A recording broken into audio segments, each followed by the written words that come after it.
আপনারা দেখছেন cooking house of Anima. আজকে একটা বেগুনের রেসিপি তোমাদের সাথে শেয়ার করব। তার জন্য দেখো একটা বেগুন নিয়ে নিয়েছি। এই বেগুনটা আমি এবারে এইভাবে কেটে নেব। গরম ভাতে দারুণ লাগবে খেতে। তোমরা দেখতে থাকো বন্ধুরা আমি কিভাবে করছি।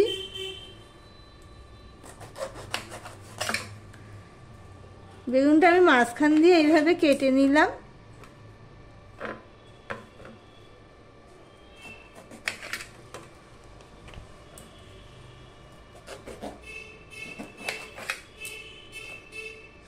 বেগুনে কোনো পোকা নেই সেটাও দেখা হয়ে গেল।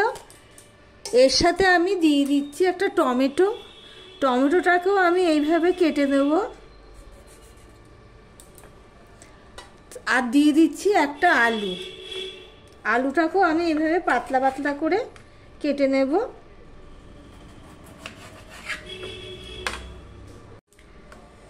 এগুলো আমি একবার করে ধুয়ে নিয়েছি। এবার এটা আবার ধুয়ে নিয়ে ফিরে আসছি। বন্ধুরা দেখতে থাকো, স্কিপ করো না। দেখো বন্ধুরা একটা প্রেসার কুকার নিয়ে নিয়েছি। আর এখানে দেখো আমি বেগুনগুলো আমি আর আলু টমেটো আমি এগুলো ধুয়ে নিয়েছি। এবার এক এক করে আমি প্রেসার কুকারে এগুলো দিয়ে দিচ্ছি।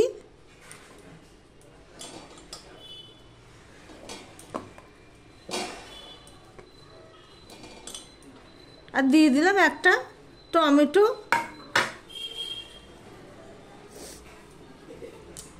বন্ধুরা সব তো দিয়ে দিলাম। এবারে আমি অল্প একটু জল দিয়ে দিচ্ছি যাতে প্রেসার কুকারে তলায় লেগে না যায়।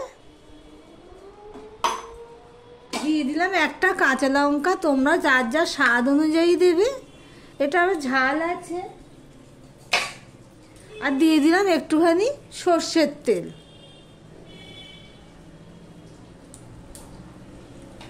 এই 1 চামচের মতন সর্ষের তেল দিয়ে দিলাম। এবার প্রেসার কুকারটা বন্ধ করে দিচ্ছি। আমি গ্যাসটা অন করে দিলাম। মিডিয়ামে দিয়ে আমি 2টো সিটি দিয়ে নামিয়ে দেব। দেখো বন্ধুরা এখানে আমি 2টো সিটি দিয়ে দিয়েছি প্রেসার কুকারে। এবার আমি গ্যাসটা অফ করে দিলাম।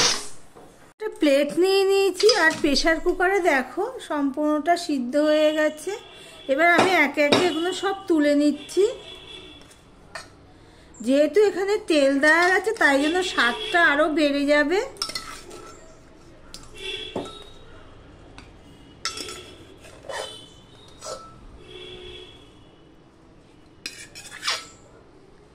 দেখো সম্পূর্ণটা তুলে নিয়েছি। আর এখানে দেখো লঙ্কাটাও আমি তুলে নিলাম। এবারে দেখো টমেটোটার যে উপরের খোসাটা আমি ফেলে দেব।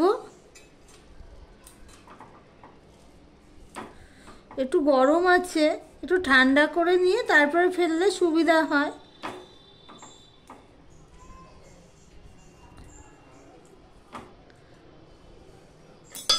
এবারে আমি এইগুলো একটুখানি ঘেঁটে দেবো। কাঁচা লঙ্কা আমি একটা দিয়েছি, সেটাও একটুখানি আমি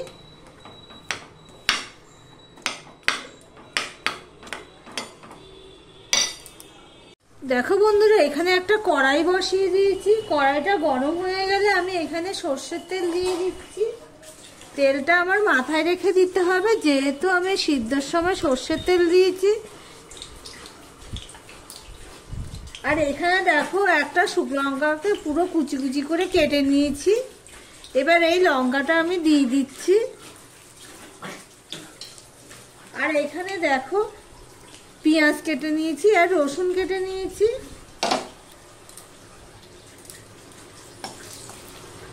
দেখো শুকনো লঙ্কাটা হয়ে গেলে আমি এখানে দিয়ে দিলাম নুন।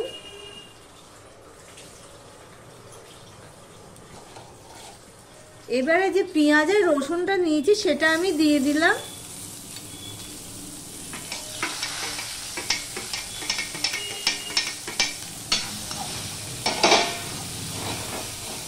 দেখো বন্ধুরা পেঁয়াজটা লাল লাল হয়ে ভাজা করে নিয়েছি ভালোভাবে।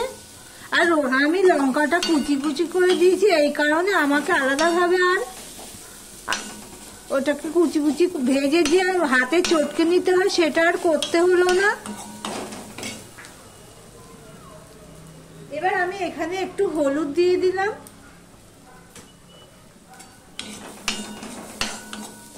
এবারে যে সিদ্ধ করে রাখা আলু, বেগুন, টমেটোটা দিয়ে দিলাম। তোমরা আলুটা নাও দিতে পারো, তবে আলুটা দিলে বাইন্ডিংটা ভালো হয়, সেই জন্যই আমি আলুটা দিলাম। এবার সম্পূর্ণটা আমি ভালো করে ম্যাশ করে নেব। বেগুন তো অনেকভাবেই খেয়েছি, এইভাবে একবার রান্না করে খেয়ে দেখতে পারো।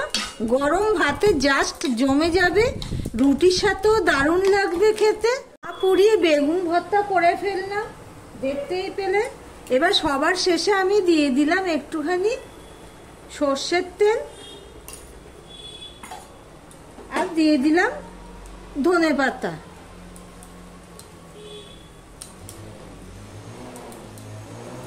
দিয়ে সম্পূর্ণটা আমি মিশিয়ে নেব। গ্যাসটা আমি অফ করে দিলাম। আর ভিডিওটা আজকের মতন এখানেই শেষ করলাম।